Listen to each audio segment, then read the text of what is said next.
It's Friday and we are indeed excited to be here again. All the way from Monday through to Friday, we have indeed brought to you the latest stories and we've indeed dissected some of the major stories making the headlines. I'm Joe Hanson, welcoming you to Friday's edition of Breakfast Central. Indeed, we've come to the end of the week. Thank you very much for joining us all week. And as we wrap up the week, we're going to be looking at a state of Nigeria's economy, looking at especially at what's happening with Binance and cryptocurrency in the economy. We'll also be stepping out of the country and looking further into the continent to our neighbors, Ghana, regarding the current bill that has been passed by Parliament, waiting to be assented to by the President. And that's, of course, what some have referred to as the anti-gay bill. We're going to go into further details on that as we will be joined by the Member of Parliament who sponsored that bill. There's more to come this morning on Breakfast Central. We'll be sharing with you some of our top stories. But first, we have Adebola Adedugba, who brings us breakfast headlines. Good morning, Adebola. Good morning, Olive and Joe. Happy Friday. Happy Friday indeed. Adebola, so many stories this week. Which would you say is your most interesting story so far? Well, most interesting, maybe I'll go for the commissioning of the Red Line project, which happened yesterday in Lagos State. Okay. And it's to convey about 500,000 passengers in Lagos. So I would say that would be kind of interesting. But for this week, we have, so many other uninteresting stories, like the, strike called off, NLC saying that they are yet, to get the fulfillment of the agreement with the federal government. They've given the federal government 2 weeks ultimatum. Another not so interesting story is the kidnap that happened in Safe local government area, and that's in Zamfara State. That happened yesterday. That's, something not so interesting. So let's see how next week pans out in the light of what has happened this week. Absolutely. Well, there's a lot of stories as well and so much to talk about, especially on the social media space. We did also talk about the Binance story, which is still trending. The NSA going ahead to get a court injunction to ensure that they hold on to the officials for the next 48 hours. And then there's a bit-by-bit account on what's really going on, trying to ensure that they secure a complete database of how many Nigerians are there and what they're using Binance for.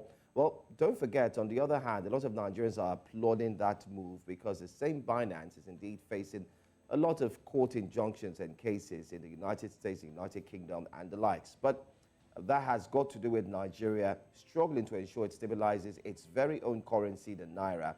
I think for me, one of the biggest stories for this week would definitely be, like you've mentioned, Adebola, the NLC strike. Joe Ajero coming out yesterday to say his life has been threatened, and that's another reason why he did call off the strike. And people are saying, of course, your life will be threatened. But then the reprisal or the response that came from the president yesterday while he visited Lagos, he did say that it's just 9 months. Stop protesting. It doesn't make any sense. Well, I'm trying to interpret what he said in a different way, but what he simply said was, to make sense was, there's no need to protest. In other words, you're just wasting your time. Well, I mean, there are several stories, but I think I just want to, there are too many negative stories to hang on. You don't need to think too far to see the negative stories. But I'd like to highlight one positive. That's, of course, the inauguration of the 188 megawatts project in Abia State by Governor Alex Oti. He's now the class captain of governors in Nigeria. He is. He is. Right, whilst some would argue that, it's not just entirely his achievement. This has been something in the works for years. But the truth is, he could have still gone ahead and done nothing, as we've seen with many other governments where they get into office and everybody just relaxes and doesn't put their best foot forward. In just how many months he's been able to deliver this to the people. And other state governments or other citizens in neighboring states have started to hold their governors accountable, which I think should inspire. Some people say that this might cause some form of jealousy among other governors because he's now making some of them look bad and making us see that it actually is possible. Abia State has celebrated 48 hours uninterrupted power supply, which is phenomenal. And if it continues like this, I'm hoping that it would inspire other state governments. Now they can generate and distribute their own electricity. It would inspire them to be able to do better for their citizens. I agree. I think one of the things that I did think about while all of you just mentioned this was, I think we should start putting up a yardstick by way of engaging the audience, our viewers. For instance, we just might do this on Breakfast Central, tell you to vote for your governor of the year, or better still, of the month. I mean, in football, they do have player of the month. Year. And I think in the way of being accountable, holding the governors accountable, we can start off something. We just might start it off on Breakfast Central or News Central, you can't tell. Because if you're going to look at the ratings, let's be honest, guys, Adebola, I need your input on this. If you look at the top 3 governors, who would be your top 3 governors for the month? Because it's a new month, by the way, it's March 1st, yes. So who's your top 3 governor in no particular order for the month of February? Honestly, nothing comes to mind, Joe. Okay. I must tell you sincerely, nothing. Okay, let me help you. Let me help you. My mind has been clouded with so many, negative stories, bandits, here and there, kidnappings here and there, fuel price escalating, the skyrocketing prices of goods and services. Nigerians don't want to hear top 3 governors right now because if they are not from the Abia State. I'm going to mention. Okay, let's I'm going to top mention 3. some. So number 1, I'm going to give it to, of course. Sanwo-Olu? No, Sanwo-Olu is actually number 2. Okay. He's actually number 2. Alex Oti would be number 1. Yes, Abia State governor is number 1, no doubt. Sanwo-Olu is number 2. And there's a governor who has been very impactful that nobody talks about. I'm talking about Governor Zulum of Borno State. He's always been, yesterday we did see where he had a list, did I say a list? My goodness. He had like a yard or a field of bags of rice that he was ready to, of meals and of millets and the likes, he was ready to distribute to members of the state. But then again, he's always been working from time memorial. So I think if we start listing out these governors, it will help them to also be aware that, listen, there's a way people are actually rating also. And then we should also have the underperforming governors. I like that you're mentioning that, but the truth... Okay, go ahead, Adebola. Go ahead. Yes, I'm curious as to why you would go for Sanwo-Olu anyway. Yes, for the one you mentioned, Alex Oti, the Borno State governor, probably Zulum, but for Lagos State governor, I'm curious as to, you know what, we're going to settle this We'll settle this and then leave it to our viewers, wherever you're watching us from. Let us know your preferred governor. You can tweet at us individually. You can tweet at Joe, tweet at me, and tweet at News Central, and let us know who your governor of the month is. And I think the best person to decide who the governor is would be the citizens of that state that will tell us if truly the governor is working for them. Because there's so much that you can see on TV, in the media, on social media. At the end of the day, a lot of it can be perception. But you're not just meant to be working or seen to be working. The people need to feel the impact of whatever work that you're doing. I mean, talking about feeling the impact of the governors or the government, in position, just to highlight what Olive also talked about, the need to replicate power supply like we have in Abia State, consistent, power supply. I'm hoping and believing that other state governors will replicate that, in their respective. It might take a while. It might take a while. And yes. Some would argue that now is the time for the private sector to, for us to look further into the private sector handling the power of these different states. But you know what they say, when there is a will, there is a way.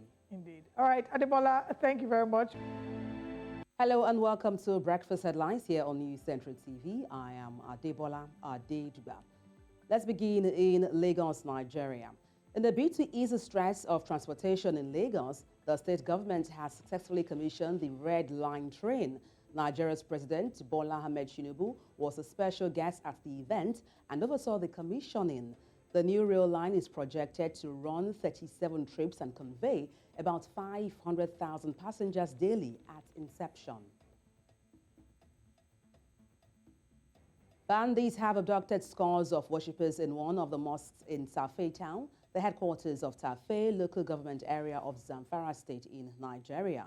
An indigene of the area, simply identified as Garba, said that the bandits invaded the mosque around 5 a.m. on Thursday when people were about to start the morning prayer. Nigeria's defense headquarters says that its assault on terrorist elements across the country have continued to yield tremendous results. The director of Nigeria's Defense Media Operation, Major General Edward Buba, while giving an update on successes recorded in February, says that almost 1,000 terrorists were neutralized with over 600 arrested by troops.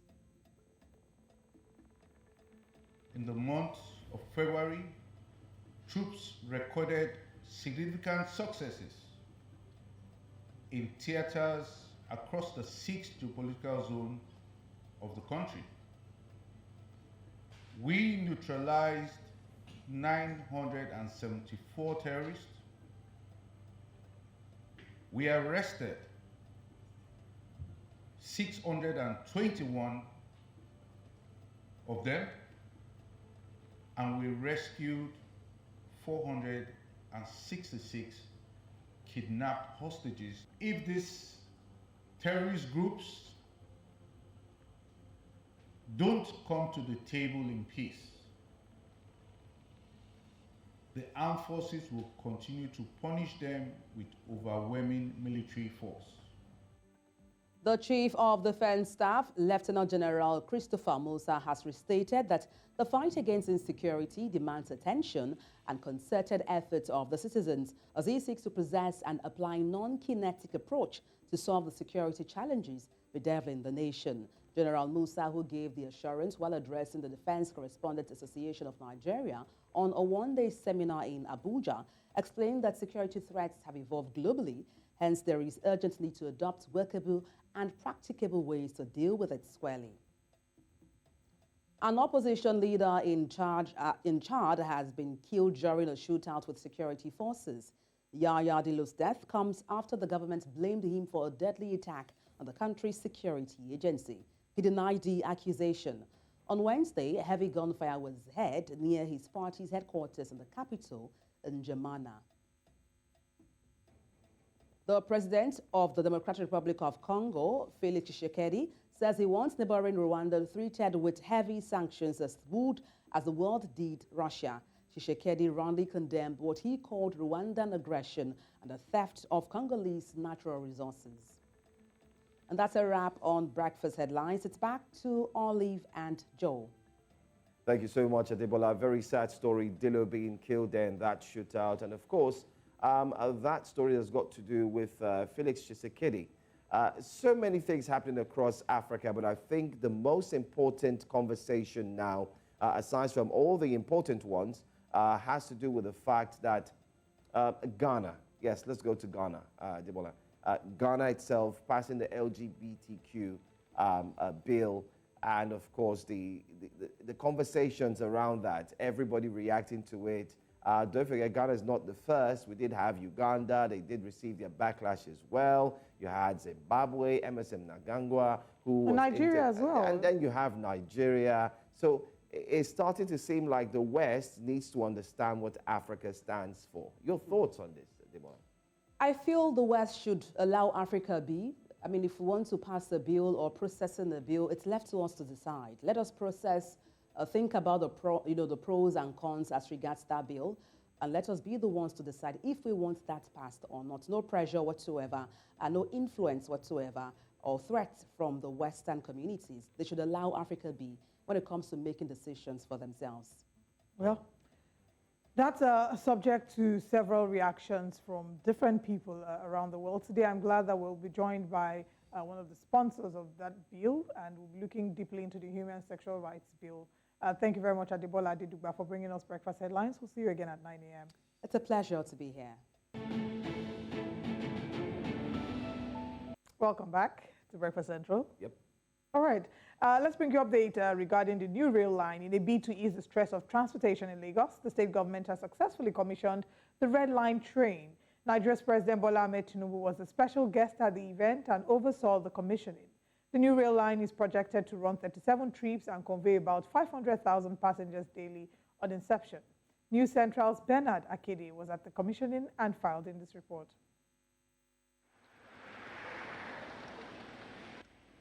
The commissioning of this new rail line will signal the takeoff of another major game changer in the state's transportation infrastructure, so says the state government. It brings to two the rail lines owned and operated by the Lagos state government. The first phase of the Red Line has 8 stations, namely Agbado, Iju, Agege, Ikeja, Oshodi, Mushin, Yaba, and Oyigbo.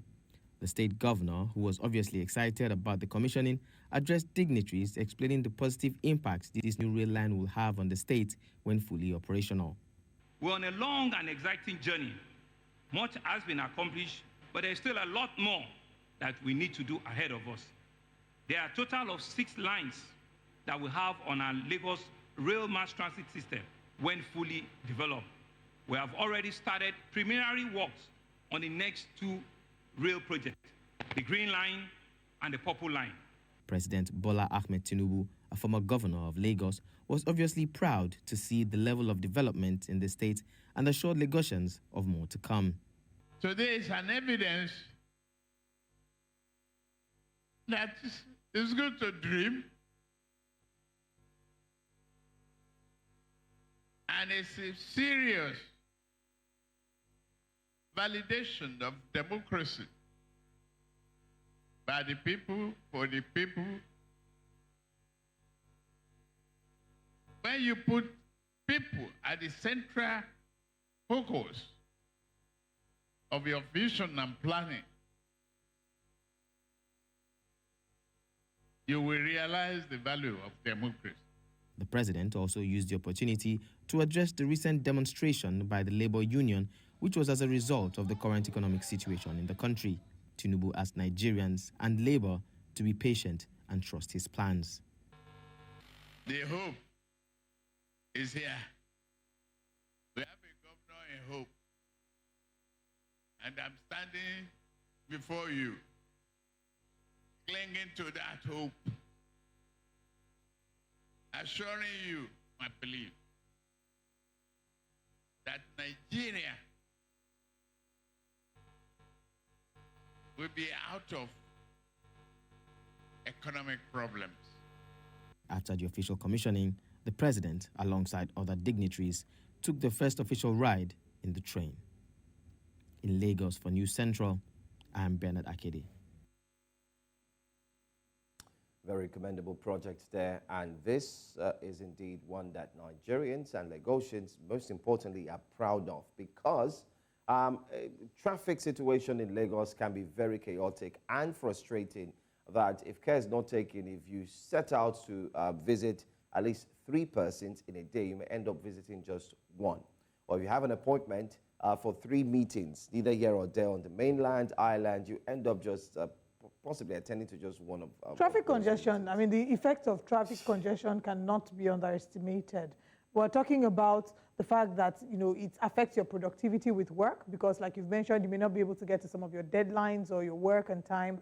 There's also the possibility of having emergencies, health emergencies, and you're not able to get to the hospital early. So beyond that, like, there's so much potential that the rail line holds. When you go outside Nigeria, you see in Western countries how they've made proper use of the metro. You're not trapped in traffic. It has its own track. You can tell, okay, I'll be at yours for 2 p.m. And when you say 2 p.m., you'll be there for 2 p.m. because all you need to do is to follow the timing of the train. If the train is meant to be there for 10 a.m., once you check, even if you're at the train station for 9:57 and you don't see a train, best believe that once it's 10 a.m., the train will appear. So I look forward to Nigeria getting to that point where we have systems and structures where our railway system has been maximized, because it will definitely reduce the traffic, the over-dependence on our roads, and it will make for a better transport system. So congratulations to us, to Lagos State and to Nigeria for the new rail line, and we look forward to seeing more from this administration. And you see, that's more reason why here on Breakfast Central we are indeed looking forward to start off that Governor of the Month campaign, where you watching us get the chance to actually vote who your Governor of the Month simply is. We'll ensure that we put finishing touches to that and then throw it open to you. But in the meantime, it's Friday. We also want to let you know that you can call in. The phone lines will be displayed on the screen, because every Fridays we ensure that you can also be part of the program, possibly as much as we can, at any point in time in the course of the show, as long as the conversations are indeed thrown open to you. But in the meantime, there's one major story that's making the rounds, and it's in West Africa. Absolutely. Precisely. It is in Ghana. Yes, indeed. Ghana's parliament have just voted to pass a controversial bill that some have said highly restricts the LGBTQ rights, in a move that has been condemned by rights activists. The bill will punish those who take part in LGBTQ sexual acts, as well as those who promote the rights of gay, lesbian, or other non-conventional sexual or gender identities, with time in prison. Well, the bill, one of the harshest, according to many of its kind in Africa, still has to be validated by the president before entering into law, which observers believe is unlikely before a general election in December 2024. Now, activist groups have called the Human Sexual Rights and Family Values Bill a setback for human values. Well, a setback, actually. That's what they've called it for human rights, and also urged President Nana Akufo-Addo's government to indeed reject it. Well, joining us this morning is Member of Parliament for Ningo Pram, who introduced the bill. Welcome, Honorable Sam George. It's really, really good to have you this morning. Very good morning to you, and good morning to my brothers and sisters in Nigeria and across the African continent. Great. I'm going to go straight with the reactions, because yesterday we did talk about this bill, and there are indeed conversations still trending concerning this particular bill. Now, you have been at the forefront to ensure that this bill is passed, but just a few hours after that bill was passed, a spokesperson for the United States Department of State, that's Matthew Miller, has come to say that the United States is deeply troubled by the passage of the legislation. And he's saying that this will indeed affect a lot of persons who live in Ghana. What's your thought on his statements, especially looking at the fact that he's saying it could also hamper freedom of speech for Ghanaians? I'd expect Matthew Miller to respect the tenets of democracy, and the entire United States government needs to bear in mind that Ghana is a sovereign country. We are opposed to cultural imperialism. Just 2 weeks ago, the U.S. Department of State, when called upon to intervene in Israel, the Israeli campaign in Gaza Strip, said that it was not the position of the U.S. Department of State to intervene in the local matters of sovereign states. Ghana is not the 51st state of the United States. Ghana is a sovereign state on its own. The sovereign parliament of Ghana has passed a bill, and I think that Matthew Miller should be more interested in the loss of life of Americans' children in American schools to gun violence. Are there concerns, you know? He knows where it matters and not where it doesn't matter. They're not invited in Ghana's local politics where our parliament has passed the law. Flowing from, you know, this question my colleague has asked, are there concerns about how this might affect relations between Ghana and America? Also, are there concerns about pushbacks, not just pushbacks, but seeing exactly how, you know, Uganda was treated in some measure after they had passed their bill? Are there concerns that Ghana might face that same treatment? Well, Ghana is a proud African nation, first country in the sub-Saharan Africa to gain independence and lead the light for the rest of Africa. I expect the leaders of our country, the president of our country, to stand shoulder high and tell the American people, you either do business with us on our terms or you can walk. American businesses that operate in Ghana are not in Ghana because of LGBTQ. They are in Ghana because they make a profit. If you're an American business working in Ghana, you turn $100 million in profit every year.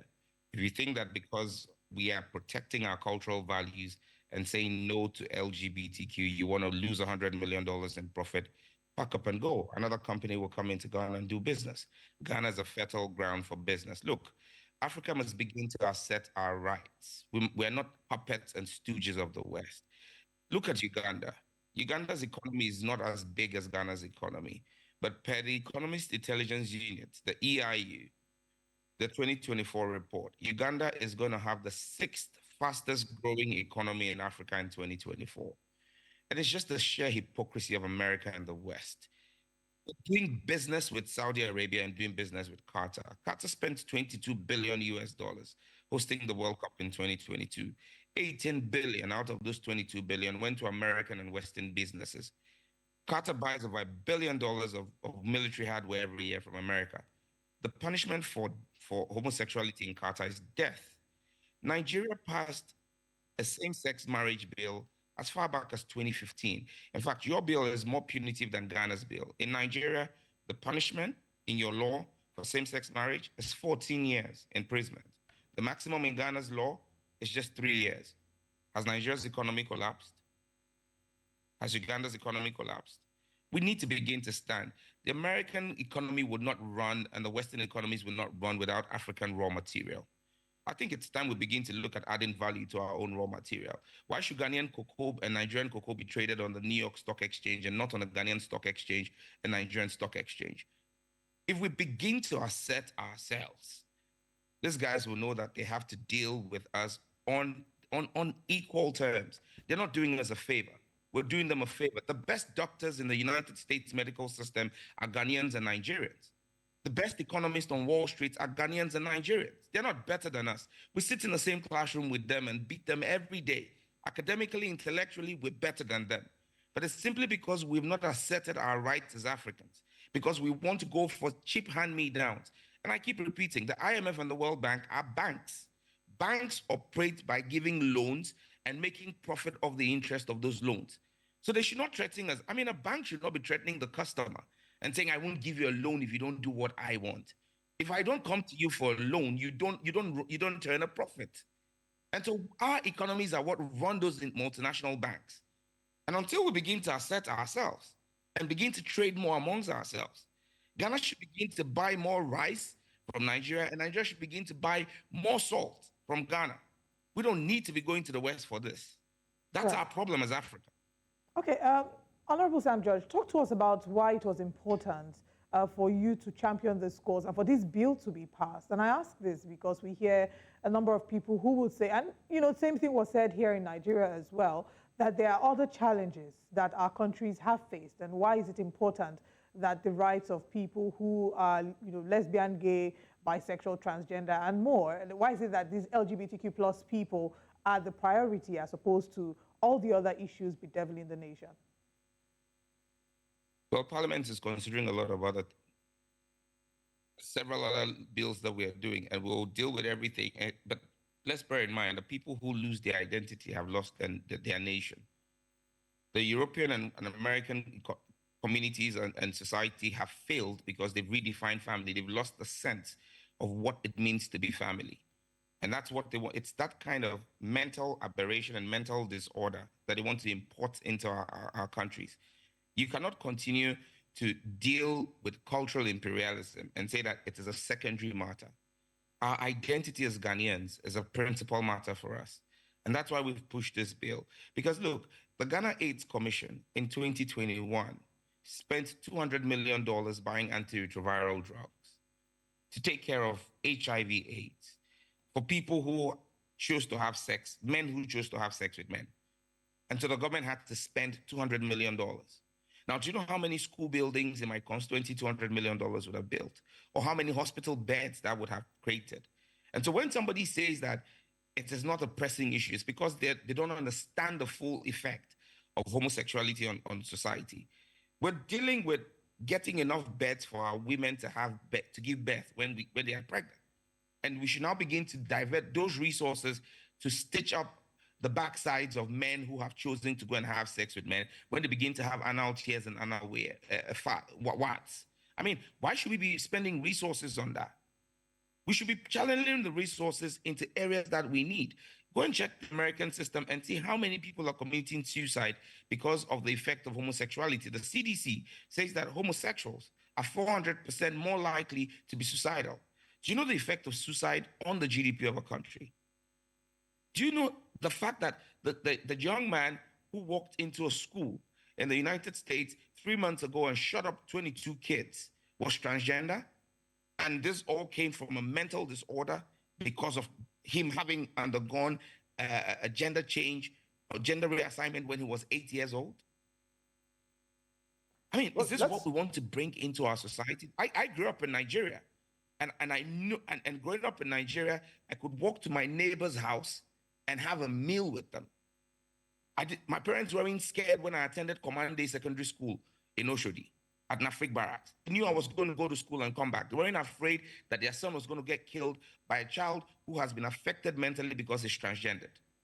And kids in my constituency in Ghana today go to school, play on the way back home, and their parents are safe. Their parents are able to contribute to Ghana's economic development because they know their children are safe.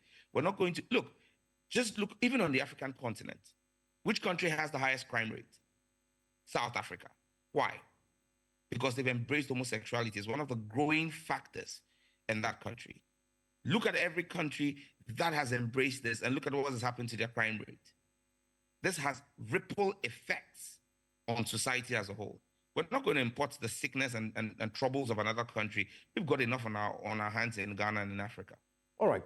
Let's look at the role of media influencers, social media influencers.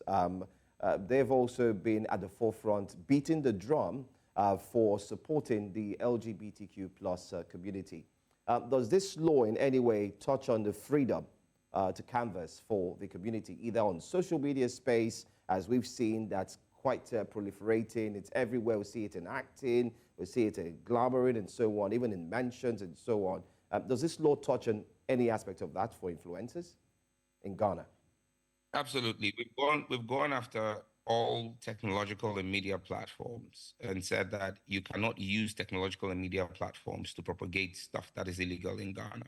So companies like DSTV, for example, will have to be careful about the kind of movies that they show in Ghana. And Ghana is not going to be the first country where they do that. We're not going to be the first country where we're going to say the kind of content you show on TV must be censored because this is not allowed. In every other country where they choose to protect their cultural values, there are things you cannot show. And for social media influencers, you cannot be a social media influencer and creating content that is contrary to the laws of the land. For example, Ghana has anti-money laundering laws. We have anti-terrorism laws and anti-vigilantism laws. You can't be a content producer right now and say that because you're a content producer or a social media influencer, you're producing content that promotes money laundering. The law would deal with you. So if we've passed the legislation that prohibits LGBTQ advocacy, and in fact, if you look at our bill, the punishment for advocacy is the strictest punishment in the bill. The punishment for advocacy is higher than the punishment for the act itself, because we want to protect the innocence of our children. And so everybody's going to be compelled to comply with the law. You either comply with it or you leave. Are there fears that this might in some way increase some form of discrimination or extrajudicial treatment for people who are living or who are LGBTQ plus? And I ask this because sometimes there isn't a surefire way to determine who a person is just by looking at them. And there have been people who are, for men who are effeminate or women who are more masculine. And some would argue that this might make them become targets or have targets at their back. So is this a concern that Ghanaians should be worried about? Well, for the first time in Ghana, we have a legislation that protects the fundamental human rights to a fair trial of persons living with LGBTQ. I'm not going to run and play the ostrich and say I haven't seen instances where persons have been assaulted in an extrajudicial manner because of accusations or allegations of them being members of the LGBTQ community. But when you read this legislation, we actually impose, I think in section 18 or 19, we actually impose a punishment of up to 3 years on anybody who carries out extrajudicial treatment. So if you suspect somebody is guilty of falling foul of the law, the person must have their day in court, in a competent court of jurisdiction with a lawyer of their own choosing. You cannot on your own decide that you're going to beat the person or lynch the person. If you do that, you will go to jail. And that's what this law does. So this law is a very balanced law that seeks to protect the fundamental human rights of persons, all manner of persons, because strict proof must happen in a court of law. And let me state this fact for emphasis. We're governed by the 1992 Constitution of Ghana. That is what gives us law in Ghana, our 1992 Constitution. The 1992 Constitution gives everybody rights, but your rights are not absolute, including even the right to life. That's why the government of Ghana, through the courts, can curtail your life by sentencing you to death if your actions are inimical to public health, public safety, and public morality. These are the 3 grounds in our Constitution on which your fundamental rights can be curtailed, including your right to life. So if we're talking about public health, public morality, and public security, I've told you what the effect of LGBTQ is on public health and public health delivery, as well as public morality. And so the framers of our Constitution were very concerned about the morality of our country and the moral fiber of our country. If you read Article 39 of our Constitution, it actually imposes a duty on the state to ensure that the proper moral fiber or proper social, cultural norms are integrated into the moral fiber of the state. And so people have a fundamental right to a fair trial in a court. So if you're a member of if you choose to be a member of the LGBTQ community and carry out an illegal activity, one thing I can guarantee you is that you're entitled to a fair trial in a court of law. Your right to practice homosexuality is not a fundamental right. It's not a human right. There is no right in Ghana's constitution, and I'm yet to see any right in any international legislation that confers a right on people because of their sexual preference or gender identity.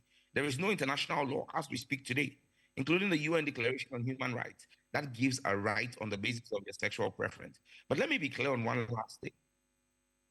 As framers of this bill, we're not interested in what anybody does in the confines of their bedroom. I got woken up this morning by a call from your producer. I was in my bedroom, respectfully lying by my wife. Nobody's asked me what I did with my wife, and it's nobody's business what happens between me and my wife in my bedroom. But when you decide as an individual to bring what is supposed to remain in the privacy of your bedroom into public space and begin to advocate for your personal proclivity, then public policy will apply to you. And so nobody's going into anybody's bedroom. But when you decide to bring what ought to stay in your bedroom into the public space, then we'll have a public conversation about it. All right. I'm sure I wish we had more time so we can talk more on this. Of course, the impact on children. We're also aware that you talked about how it affects children and so on. But hopefully, we'll get to bring you back and we'll find out once the president puts his pen to paper. And that will be a good time to have you join us again. And let's Will that happen before the elections? Do you see that happening before the elections? Yes, per our constitution, within 7 days after we passed the bill, and we passed the bill 2 days ago, it has to be transmitted from Parliament to the office of the president. The president has 7 to 14 days to assent to the bill for it to become law. If he chooses not to assent to it, he has to write back to Parliament within 7 to 14 days, stating why he is refusing to assent to it. And then as sponsors of the bill, we have multiple options available to us. We can decide to use public pressure to compel the president to rescind his decision. Or my favorite position is to bring the bill back to Parliament for a public vote, an open public vote per the standing orders of Parliament. If I'm able to get 2/3 of the members of Parliament to vote in favor of my bill, the president can keep his green pen. It will become a law. Without the president's signature, it becomes law if I can get 2/3. I'm confident that we'll get 2/3 because when we had the vote in Parliament, there was not a single vote on the record against this bill. And I'm confident that 275 members in Ghana's Parliament, I will get more than 2/3 to support my bill. And I mean, the various authorities, the National House of Chiefs, have indicated their willingness to stand with us and compel the president to sign this bill. The Ghana Christian Council and Ghana Pentecostal and Charismatic Churches Council, the National Chief Imam's Office, and the Council of Traditional Worshippers have all stated their desire for the president to sign this bill. The president must remember that he holds power and trust for the Ghanaian. And when people say it's an election year, I wonder why that's a problem. The president is still bringing us loan agreements in an election year. We are signing them for him. So there should be no problem in an election year for him to sign something to protect our cultural values. Honorable Sam George, there are many angles to this conversation that I would love to take, but hopefully we can have you again and you grant us another interview so we can delve further into the details of this bill. Anytime. Thank you very much for your time. Thank you. Thank you. All right. So away from that story in Ghana, let's go straight to another one. This time, the Nigerian government has announced it will invite and quiz executives from other cryptocurrency platforms in the country, a day after 2 executives of Binance were held and questioned by the NSA's office. The crackdown on cryptocurrency operations follows an earlier report by the Nigerian Financial Intelligence Unit, that's NFIU. The National Security Advisor, Nuhu Ribadu, is said to be working on the report and has started implementing its recommendations as well. The NFIU report had indicated the platform as a tool for terrorism financing and other criminal activities which are affecting the Naira and national security. Just over a week ago, the federal government blocked trading on cryptocurrency platforms, asking telcos in the country to block access to their websites. Platforms affected included Binance, OctaFX, and Coinbase. Let's now bring in development economist and investment banker, Dr. Naimeka Obiariri, to share his thoughts on this. Good morning, Mr. Obiariri. Thank you very much for joining us. Good morning, Olive. Thanks for having me. And I think our first question would be, of course, your reactions to the federal government clamping down on cryptocurrency in Nigeria. They have said that billions of Naira have gone through these cryptocurrency organizations without being traced. So do you think that this is a great move, or is this just some trial and error mechanism by the federal government? It's not just trial and error. It's outrageous. It does not make sense. It does not make sense because the minister for ICT in this same government was all over the place. I'm telling us of how they want to digitize the economy and how they want to adopt blockchain technology and all manner of things. And here we are in the 21st century when the whole world is going digital, banning digital currency, and banning Binance. And interesting thing, Binance is actually one out of 214 other cryptocurrency exchanges. We have OKS, we have Luno, we have many other places. In fact, Binance only has about 9 fiat currency backing. The likes of OKZ and others have about 43 nations whose fiat monies are backing them, and they are very massive. OKZ, for example, has a trading volume of about 3.2 trillion annually. Binance is about $93 trillion dollars annually. And we are here to see, this government should stop playing this kind of funny games and distracting games of, chasing shadows rather than tackling the issues. For the benefit of our viewers, there is no Nigerian that trades on the Binance platform, either directly in the market or through the P2P market, that does not upload or deposit money in his wallet through his accounts in the deposit money banks.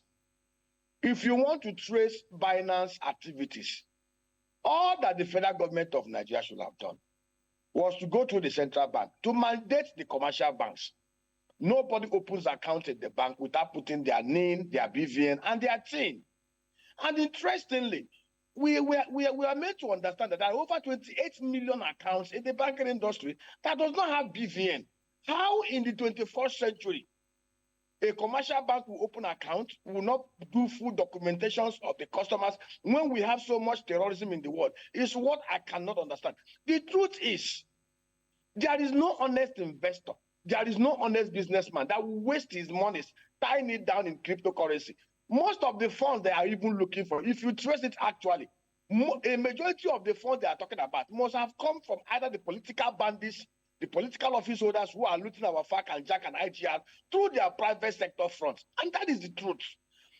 See, we must be very careful of the kind of things we want to do. This is a country that is saying that we need foreign direct investment. This is a country that has a global infrastructure master plan that says that we must attract at least $100 billion annually into this economy for capital investment. When we try to shrink the market, when we try to shrink transparency and accountability, when we try to chase shadows, it sends wrong signal to the global investing public. I find this so preposterous. Okay, if you ban Binance, you're only giving opportunities for their competitors to take over the market. You've not banned OKZ that has Naira fiat backing. It is still there. OKZ has Naira fiat backing. You've not banned Luno that has Naira fiat backing. If you close Binance, the same thieves or the same bandits in the political circle with their fronts, you are trying to control. We move on to the other platform. Rather than pursuing shadows, rather than chasing the symptoms, rather than chasing the BDCs and speculators who are running for safety, they should tackle the root cause of the problem. So what exactly is the root cause now? That has made Nigerians to have a rush of confidence on the ability of the government to do the right things. What exactly is the root cause? Because the average Nigerian is a bit confused as well. It feels like we've been seeing the government trying a few options to stabilize the Naira, and sometimes it's working, sometimes it's not working. You've said they should, quit doing all of this and focus on the root cause. What would you say is the root cause of, where our Naira's instability? The root cause is the monumental, unhinged, atrocious, brazen, and imperious public sector corruption. Go and check the trajectory. Go and check the movement of forex in the market. Once they collect the FAC and the JAC and the IGR, it's on record that 60% of the public sector loots are laundered either through real estate investment in high-pro areas in Nigeria, or in Dubai, or in London, or in Maryland, or through buying dollars, or moving some of these monies to some of these hidden wallets. Only if there is no honest entrepreneur, there is no sincere businessman, or even civil servant. Okay, I want to ask you, from where is this volumes coming? Today, based on statistics, 197 million Nigerians cannot even feed 3 times in a day based on the economic situation. So, cancelled out on this $26 billion they are talking about is 197 million Nigerians. In fact, the people who are fueling this are the political office holders and their cronies. And that is the truth. Working with the cowboys in the banking industry. 90% of the problems we have, 90% of the reasons for price instability is corruption and the insecurity. And these are within the purviews of the physical managers. Whatever Yemi Cardoso is trying to do cannot solve this problem. It will only provide temporary, like we have seen. After they banned Binance, the thing came down to 1,400, and they clapped. Yesterday, it closed at 1,650. Tell me anywhere in the whole world where the currency of an economy moves in such a yo-yo level, so unstable, moving like unstable rivers. It's because we are chasing shadows. We are doing tom-bom in local palace. The truth is, and we know, and they know this truth. But the problem is, some of the recommendations we have shared with them, if they do it, it will impede on their own ability and capacity to loot. And if time will permit me, I will still repeat it again for the opt-in time. Tinubu should send an executive bill to National Assembly. Ban use of dollar cash above $1,000. Once this law is passed and he access to it, anybody seen with more than $1,000 cash will be arrested, prosecuted, and jailed 2 years without option of fine. There is transparency in the forex market, so people are no longer going to divert their monies on apps. Bring your dollar into the economy. As you're entering into the economy, there are many points where the banks have offices. Go there, exchange your dollar at whatever rate that you agree with them. Put your dollar in your DOM account, collect sell your dollar or put your DOM and collect Naira. Transact with that. If you want to buy anything offshore, document it. Go through the documentary letter of credit or the documentary process. CBN can help them to create a digital platform in CBN where this thing can be done in seconds. Fill your form. Let us know what you're going to do with it. If you earn legitimate money in Nigeria, you earn legitimate $10 million, and you want to go and buy a house in Kensington or Highbury in London, good and fine. Fill your form. We'll allow you to take your dollar. But we know if we do this, most of the criminal politicians will not be able to move monies out because they cannot explain the source of the fund. We have asked them to amend the CCB Act all over the world. Politicians declare the assets and liability publicly in an e-portal, and then you must amend it, you must update it on an annual basis.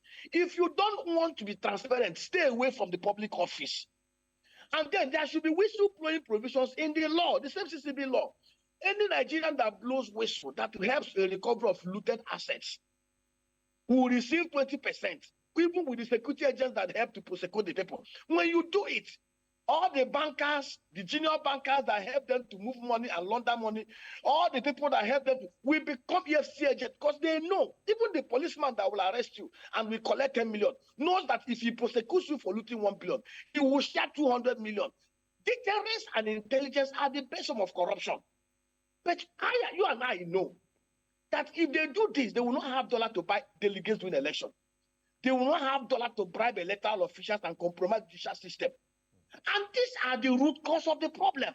Okay. When you do this and then you tackle insecurity headlong, Nigerians will go to productive work. Farmers will go back to farm. And this economy within the next 1 year will become so buoyant that we'll be wondering what happened.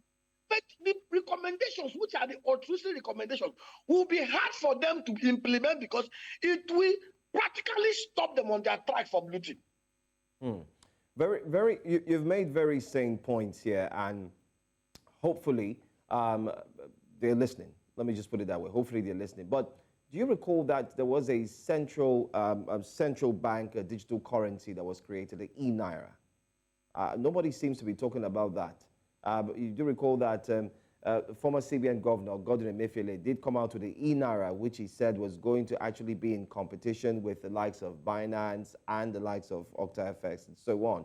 But nobody seems to be talking about the Naira. Is there a deliberate attempt to ensure that a digital currency does not indeed operate in Nigeria? That's my first question to you. And my second question would be, I mean, CZ, who happens to be the CEO for Binance, is also going through a lot of court cases in the UK and the United States because of so many reasons, which I'm sure you're also aware of. So is there any way to say that Nigeria is not doing well in prosecuting Binance and, of course, its executives? It's not if you look at the other countries where they are being prosecuted, look at the cases there and look at the case what we have in Nigeria. In those other countries, the regulation is very strong. In the US, the anti-corruption, anti-money laundering laws in their country are fully implemented. Do you know that if you transfer $10,000 into a US account that is not fully, even if it's fully documented, and they check your transaction history, and they check your turnover over time, and the monies you deposited is out of sync, they will block that account. And they will investigate the source of that fund to the letter. Like that we have in a country where it is being said that millions, not just hundreds of accounts in the banking industry, does not have BVN or NIN or TIN attached to it. It should give you cause for concern. In a world where there is so much terrorism, of course, if we do what we are supposed to, if we have done what we are supposed to do internally, have robust supervision of the banking industry. Even CBN itself has to do in-house cleaning. That house stinks, and they need to do in-house cleaning. If we have done what we are supposed to do, even as we also make suggestions, in the EFCC, there should be a crack team of forensic, a department made up of forensic investigators and the auditors, at least 300. What is their job? Their job should be track all public sector expenses. Once they award contract to a contractor, follow the money. Track the money, because that's what they do. Their usual way of stealing. They will award contracts, they will inflate it by 300%. Then the contractor will take the 200% extra and either load it in cryptocurrency, buy dollar or buy property in their name, or in the name of other SPVs they will create, or even use palm wine tappers name that is insignificant to do it. PFCC and CBN must have separate departments made up of forensic investigators. Their job will be follow the money. Okay. Well, when we do this, I tell you sincerely, deterrence is the best form of anti-corruption fight. When you know that if you steal, just like in the Americans are not more honest than Nigerians, but the deterrence is that if you touch public sector money, you must surely go for it. When they know that there is no hiding place, everybody will stay straight. And when there is no hiding place, criminals will stay away from the political space. All right. Mr. Abiariri, thank you very much for sharing your thoughts with us on the cryptocurrency clamped down by the federal government. We, of course, will be waiting in the coming days. We are sure that we'll have more updates in this regard. And hopefully we'll start to see a stronger Naira in the coming weeks. Thank you for your time with us. Thank you so much. Thanks for having me. Welcome back to Breakfast Central. Let's take a look at the front pages and what it's saying. Don't forget, you can be part of the conversation every Friday. The phone lines are always opened, so go ahead and start dialing, and we'd like to get your reactions on each and every front page that we will be looking at. And without further ado, let's start off with the very first paper for this morning. It's This Nigeria. That's what we're going to. In Nigeria. This Nigeria is the first paper. Know the truth. That's what they stand for. Federal government needs to needs $2 to $5 billion. I think that's what it was supposed to say. $2 to $5 billion to revive Ajaokuta steel mill. Minister says Nigeria imports $4 billion worth of steel annually. Questions surround this. What happened to the monies that were pumped into the Ajaokuta Steel Company for years, for decades? Has anyone been apprehended or, called to question? Anyway, Tinubu jabs NLC, says they're politicizing strikes, inaugurates Lagos Red Line Rail project. There may be no 2027 election if you don't fix hardship, CSO's reply, President. 3 ISWAP commanders, 80 others wiped out. Nigerian military in fresh onslaught against terrorists.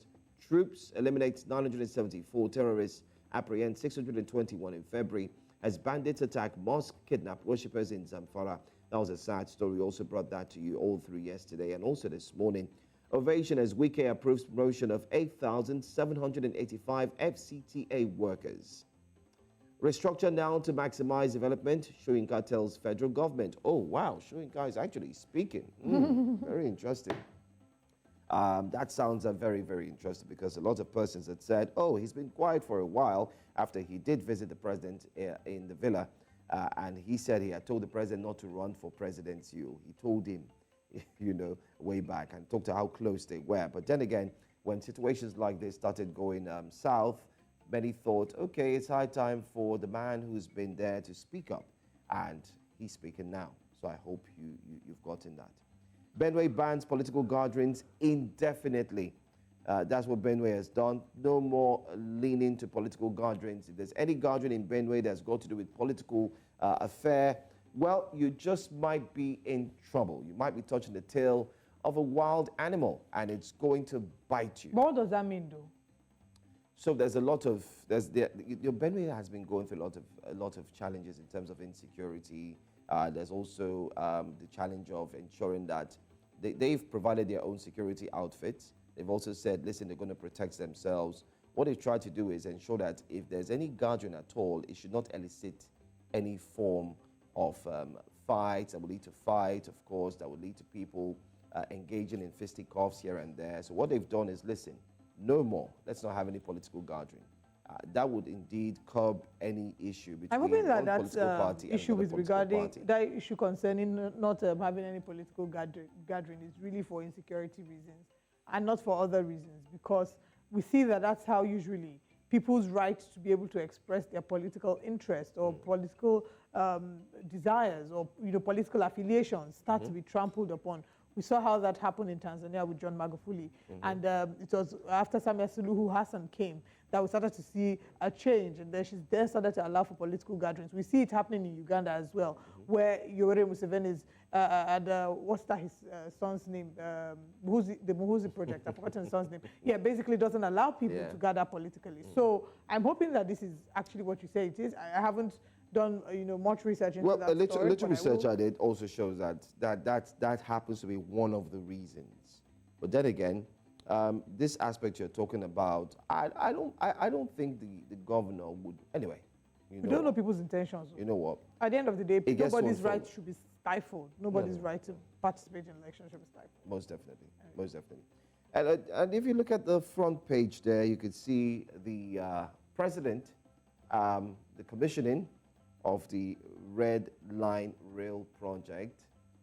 Very good. There are videos up here and there, and the president was saying that he's indeed impressed. Don't forget that this is the first phase, so another phase will indeed follow through. But we must say, well done, well done. This is good for Lagos State, a city that's hustling and bustling with opportunities, people who come in daily.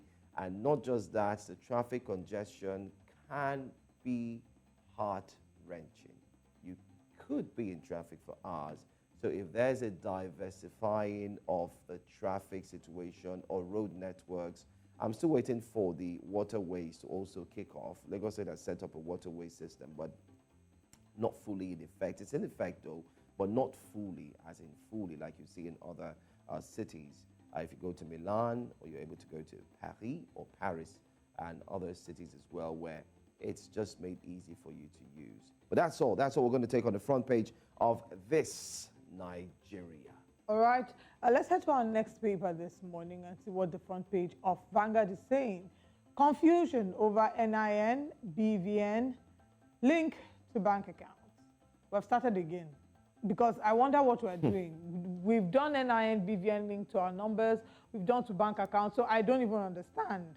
CBN mom over deadline as customers lament network failure. This is also something that we've been seeing with a number of the network providers, where you just see that network has disappeared on your phone and you're not quite sure what exactly has happened. Still on the front page, Edo gubernatorial, how OT, Labour Party, NWC reconciled aggrieved aspirants with Akpata in Edo State, and that's good for them. Nigeria's economy on track, according to American City Mayor. Still on the front page there, we have Nigeria imports $4 billion worth of steel annually, says Minister. MPC's decision to raise MPR, CRR will further worsen economic woes, according to Obi. Hardship. Government should stop taking us for a ride, according to Shoyinka. Attack on policemen in Delta, 15 missing, another body recovered. That's not good at all. I don't know if you saw the story, Joe, about the attack on policemen. 50 people missing and another body recovered. That's not a good look at all. Sad story. Very sad. Very sad. Tinubu to NLC. It's unacceptable to judge me in 9 months. So when is it acceptable to judge? Anyway. Pesero gives NFF condition to continue as Super Eagles coach. And that's all that we have this morning on the front page. Okay, there's a picture there. We can see Tinubu commissioning Lagos Red Line. I think that's the best news that we have on the front pages of the newspapers across board this morning. But that's all that we can take on the front page of the Vanguard. All right, so we're done with the Vanguard. Let's take a look at another paper this morning. And the next paper we're looking at is Daily Independent. Daily Independent is loaded as usual, very loaded. Tinubu listening to Nigerians, reviewing policies to make life better, Minister says.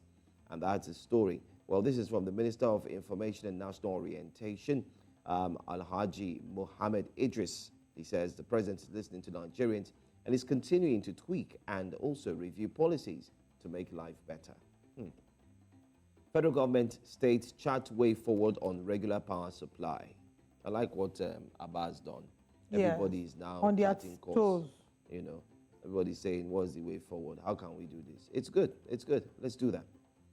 Protests, strikes, 9 months into new government, unacceptable. That's from the President Bola Ahmed Tinubu, while he gave his speech yesterday. Warns Labour they are not the only voice in Nigeria. Opens red line, says Lagos example of how vision exalts democracy. To flag off distribution of 42,000 MT of grain next week. This 42,000 megatons ought to have been flagged off. They said it was going to be distributed ASAP, and then a lot of states said we have not received anything yet. And now the president is making it clear that it will be next week. So what the president is saying is, if next week you don't see the distribution, then maybe you can shout again. But for now, he's telling you, wait till next week, all right? Troops kill 974 terrorists in February, arrest 621. NCAA sets up 10-man committee to monitor high cost of air tickets. It was part of yesterday's conversation on the front pages where it's been said, experts are saying that the air transportation sector is dying. It's struggling. It's in dire straits. It needs help.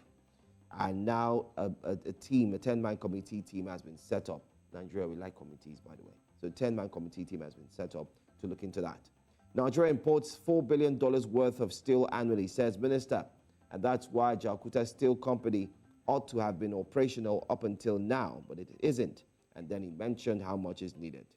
Reps want mandatory drug tests for secondary school students. Senate makes U-turn, extends service years for NAS directors. OK Tinubu's 4 out of 5 nominees, the CBN Board of Directors. And then Ethiopian Airlines launches $55 million e-commerce logistics hub in Addis Ababa. Very interesting, very nice, very sweet. Says Nigerian passenger traffic stable despite Naira devaluation. And that's what it says. Well, finally, I'll take one last story. Go beyond implementing of Orosaye's report, Obi tells Tinubu. So that's a directive coming from, a statement, I beg your pardon, coming from Obi. He's telling the Tinubu-led administration that they should go beyond Orosaye's report. But look at the picture at the front there. You can see the governors and the president who were invited for the Lagos Red Line launch, which was yesterday. And we did talk about that in the first hour. So congratulations to Lagos State again. We'll continue to drum roll the support and praises, of course, when things are done appropriately. And we are going to say this: well done, Lagos. And that leads me to say, if you're doing well, you will be celebrated. If you're not, then of course get ready to be talked about. All right, indeed, congratulations to Lagos State. Well done to Lagos State. I believe we should have one more paper. Yeah, sure. All right, let's look through the final front pages of the final newspaper, front page of our final newspaper this morning. And that's the Nigerian Tribune. Stop taking the nation for a ride, Soyinka cautions leaders. Says decentralization is central to incomplete mission of nation being. Aggrieved residents block Abuja-Kaduna highway over bandits' attacks. And that's totally understandable. I remember the days when we used to do, I don't know if you ever took the night bus in Lagos. Maybe from like Lagos to Abuja. It was such a beautiful experience. I'm not a fan of night Back buses. in the day. Now you dare not try it. No. And if you're trying it, just be arranging your ransom money in case, because there's a high likelihood. Residents are, of course, protesting about this. And that's totally understandable. Our brethren in the north is feeling the impact of terrorists. Yoruba traditional rulers, Gani Adams, others hold security summit to tackle criminals with natural powers. Okay. They have gone to invoke our traditional gods. They want to, well, anything they can do at this point. Nigerians are desperate. Say whatever means you want to use to achieve this end. You know, Nigerians are pretty much desperate at this point. Allied killed 7 women through dating apps, says suspect. And it's unfortunate to be seeing this kind of story, especially as today is the 1st of March and we count down to International Women's Day. We're still talking about crimes and offenses. This is not an offense, crimes against women. We're talking about gender-based violence, and I hope that we can find regulations to dating apps. This is not to say that dating apps are altogether bad, but people must please take caution. If you're meeting someone on a dating app, meet in a public place, make sure you do your due diligence, make sure you conduct your investigation, share your location at every point during your dates, let someone know who you're going to be with. And in fact, when you get to be with the person, if possible, take a picture of the person and send to a family member, friend, or someone who's trusted, just so that you have, some people are aware of your whereabouts. But more importantly, do not, and I repeat, do not go on a date with a stranger to an enclosed place. As much as possible, be the one as the woman to select the restaurant or the place, so you're sure of it being your comfort zone. Customs intercepts 53 sacks of fake pharmaceutical drugs. Wow, with 1.739 billion naira in Oyo and Osun Command. The scary reality of what this might mean really hurts and breaks my heart, because 53 packs of fake pharmaceutical drugs, I'm not even looking at it from the business perspective. I'm looking at it from the angle of what it will mean for people who will lay their hands on fake medication. You are sick, your doctor prescribes a medication for you. In your mind, you are taking medication to treat it, but what this medication is doing is worsening it. You're just drinking chalk because it's a fake medication.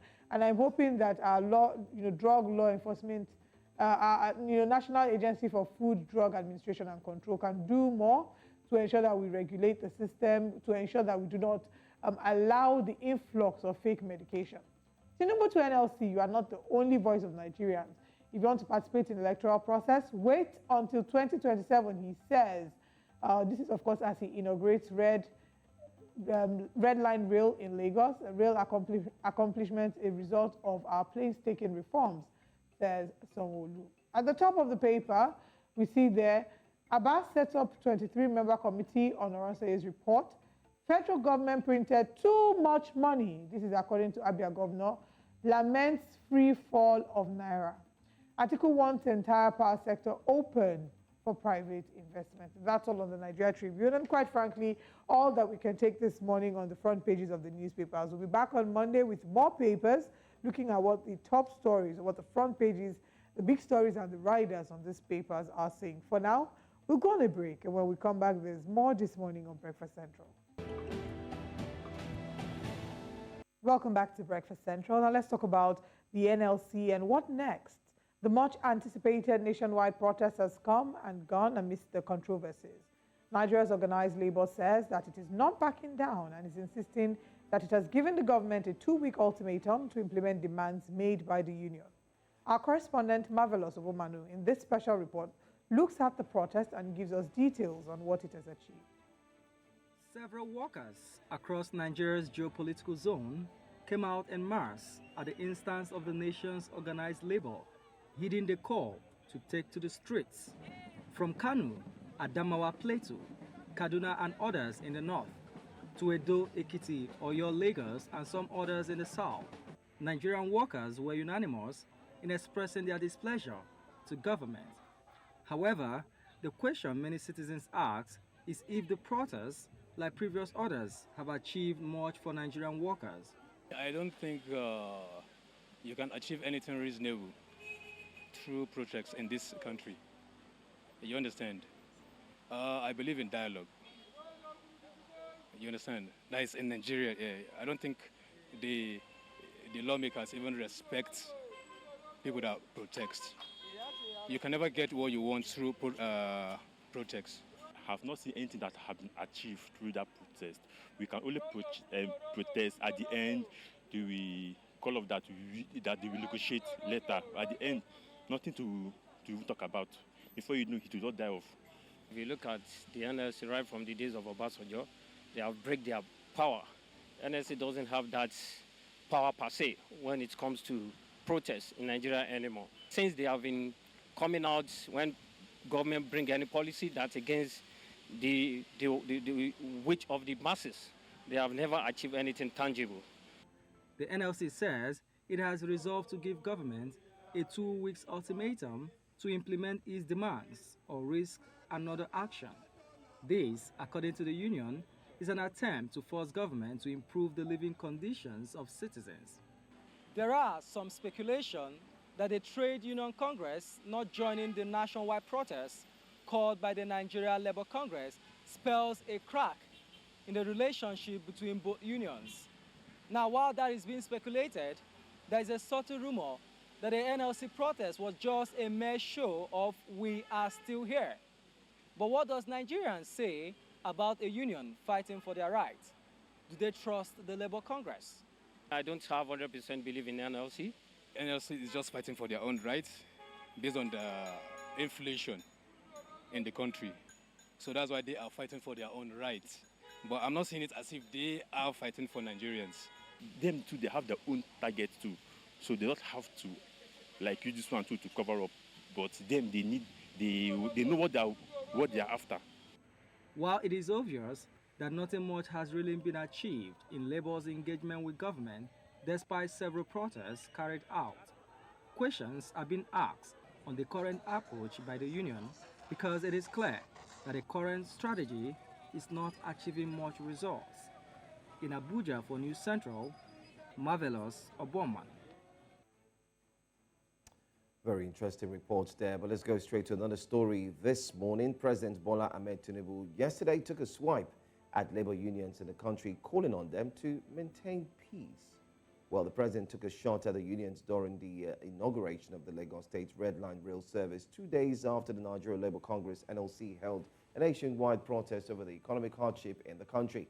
Well, his comments have met several reactions from Nigerians from all walks of life. This morning, let's now bring in Fred Zako. He is a lawyer, development economist, and of course, administrator. Thank you so much for joining us, Mr. Fred.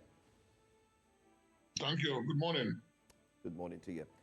The president did make that statement that he said it's just 9 months into his administration. It's too early. And then many said it seems like he was calling the bluff of the NLC. But I'd like you to react to that. But before that, we'd like to go for a very short break So please hold your thought, and when we come back, we'll take your reaction.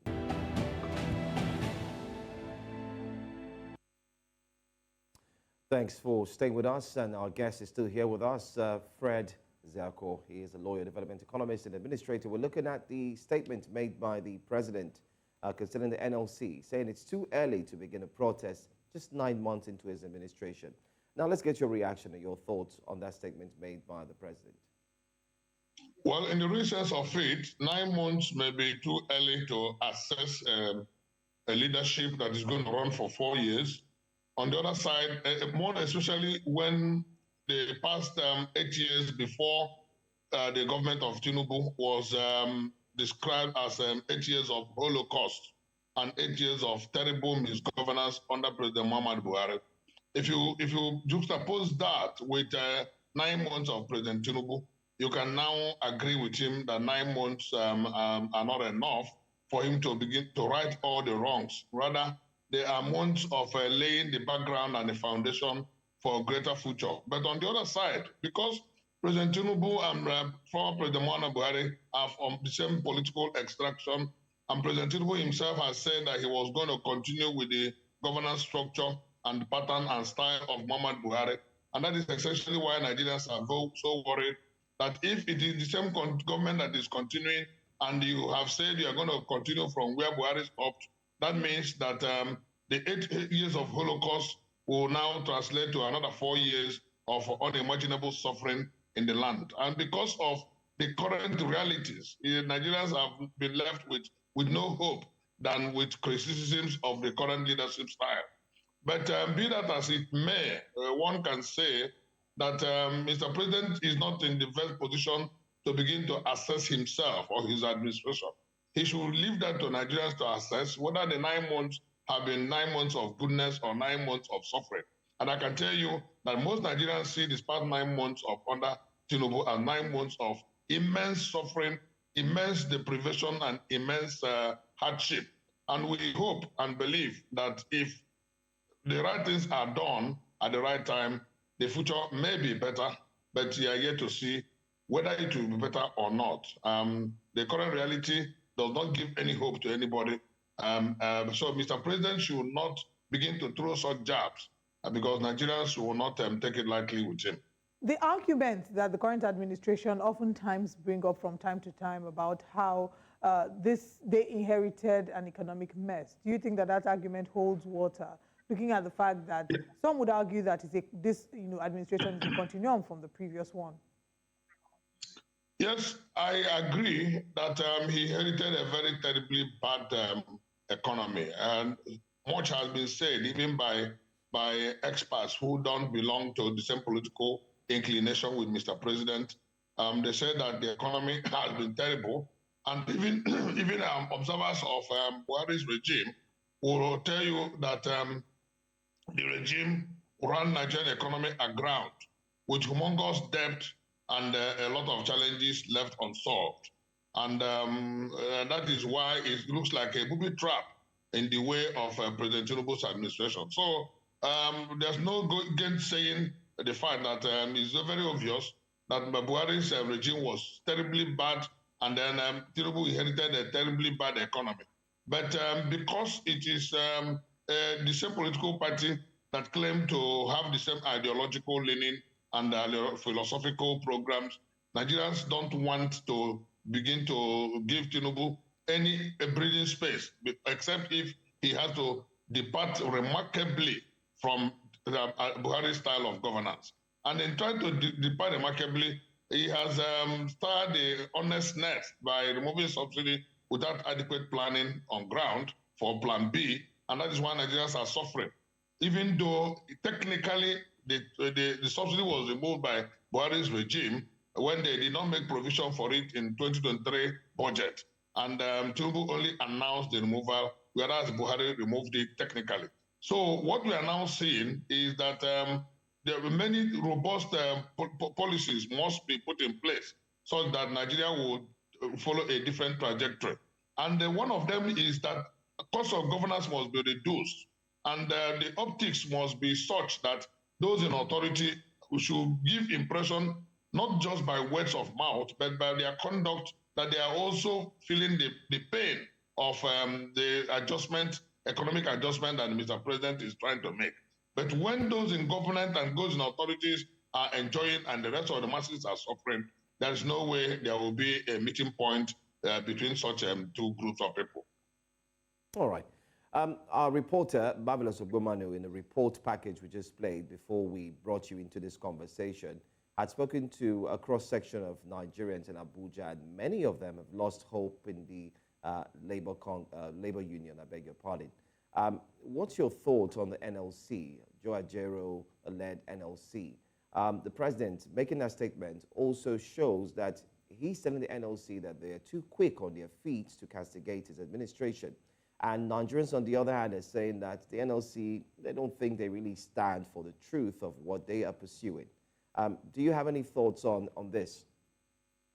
Yes, the NLC made a mincemeat of itself by calling out Nigerians for protest and reneging on the threat of protest at the 11th hour. They didn't do it, they have done it once, twice, thrice, and then Nigerians have started to lose confidence in the capacity of NLC to even defend themselves, not to talk of defending other voiceless, defenseless Nigerians. Because Labour Congress is supposed to be not only for the interests of the working public, but also for the interests of those masses who toil and labor in their private endeavors to make ends meet and to eke out a living, and by so doing also contribute to the productivity and the gross national product of the country and gross domestic product of the country as well. And when Labour Congress fails to protect such people, of course, the people will naturally lose interest and the confidence in Labour Congress. The Labour unions have at various times given very wrong impression about their own integrity, to the extent that Nigerians have started thinking or feeling that they will raise the issues of strike only for them to be settled at the back end, and they will capitulate when it mattered most. And if Labour has been doing so, and if Nigerians have lost such confidence in Labour, I can tell you that that is one of the reasons why the government and Mr. President would insinuate that Labour has become more political than a Labour union. Not only because of the fact that Labour clearly identified with a certain political party in the last general election, but the attitude of Labour unions and the Labour Congress themselves has given them out as essentially being political in their attitudes, in their conduct, more than the issues about labor and the welfare of Nigerian masses. So I can think that, and that is why they need a lot of effort to bring back their integrity and wash off this debt that has been placed on the linen. So that means it's safe to say that the Nigerians who turned up to protest with the Nigerian Labour Congress didn't necessarily turn up because of the NLC, but more because of their own frustration, right? Yes, essentially. That is why Nigerians even went ahead. The Labour Congress was given the date of 27th or 28th of February for their protest. Nigerians a day or 2 days before then had gone on protest. And even before then, weeks ahead, weeks before the Labour Congress went on protest, Nigerians have started protesting in Osun, in Kano, in Niger, even in Lagos, and in many other states of Nigeria, because of the hardship, the desperation, and the suffering in the land. And Nigerians have said they didn't even wait for the Labour Congress to organize them. It was more of spontaneous action by the suffering masses. As a matter of fact, even the Labour's own organized protest was seen to be tagging along that of the spontaneous protest started by Nigerians. So Nigerians no longer are waiting for the Labour Congress to champion the protest, but he who feels it knows it, and they don't want to wait for anybody to tell them to troop out to the street to protest, so that government authorities will know that they are suffering and do a lot of things to alleviate their suffering, because the suffering is so much in the land.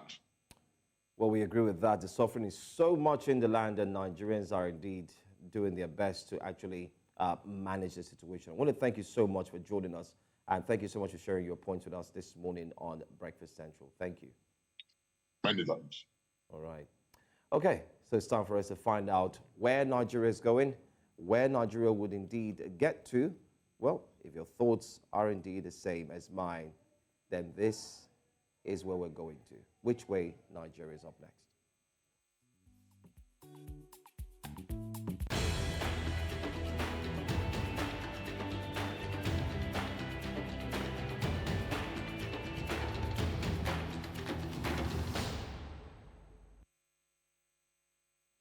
It's no news that this administration, led by President Bola Ahmed Tinubu, inherited a country that its economic state was poor.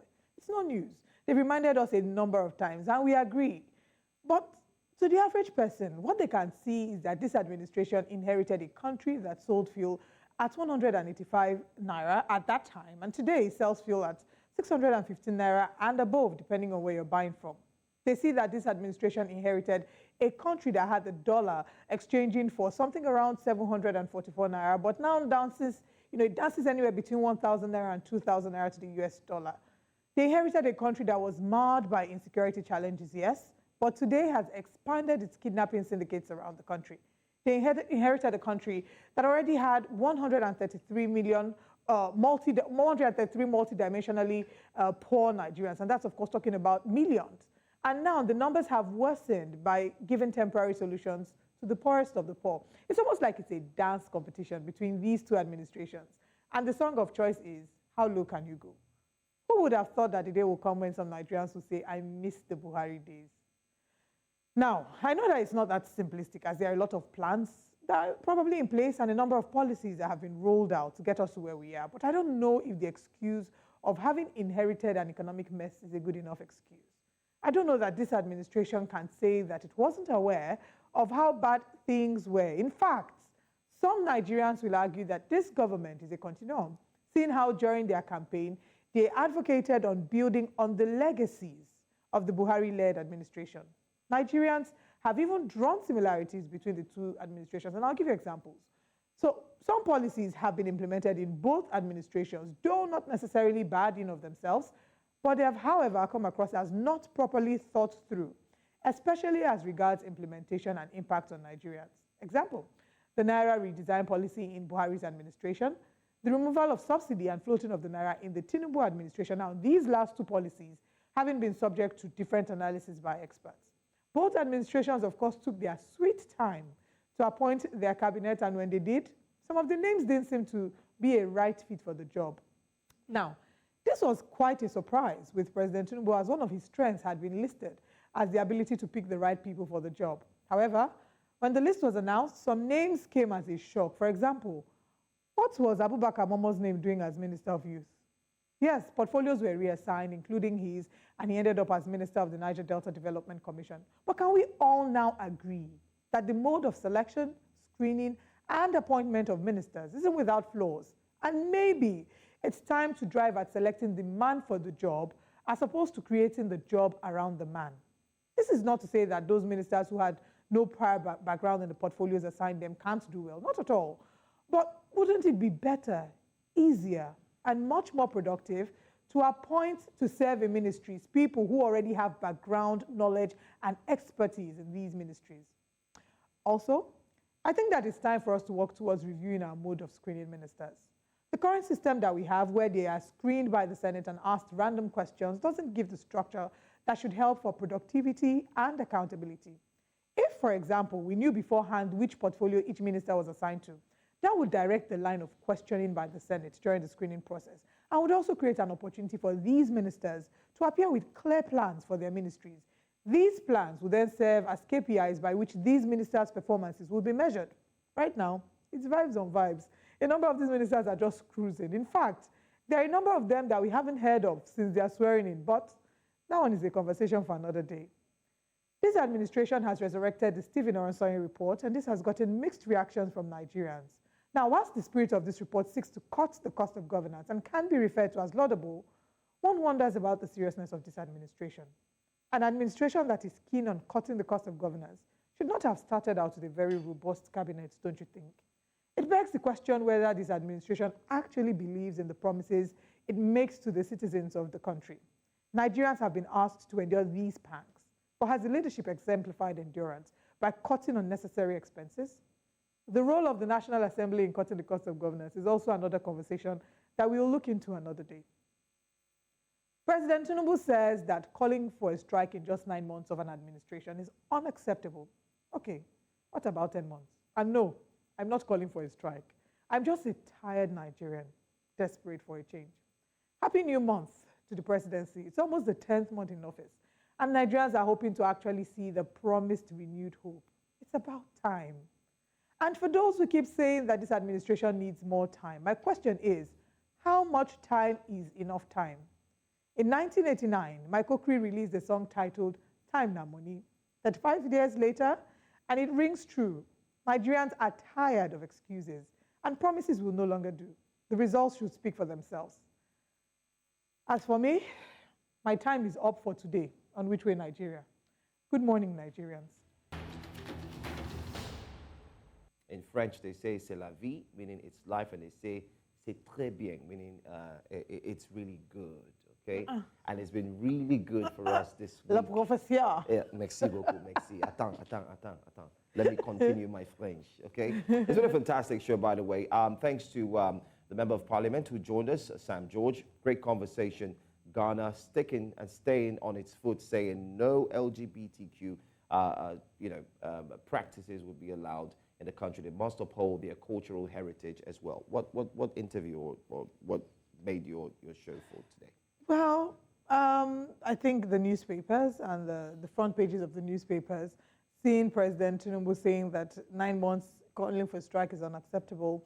A person who, had a child 9 months ago by now, or a person who conceived in May, by now would have had a child. In fact, a person who conceives in February after Valentine, in another 9 months, we'll see a bouncing baby. Why did you go to Valentine? Because we just left February now.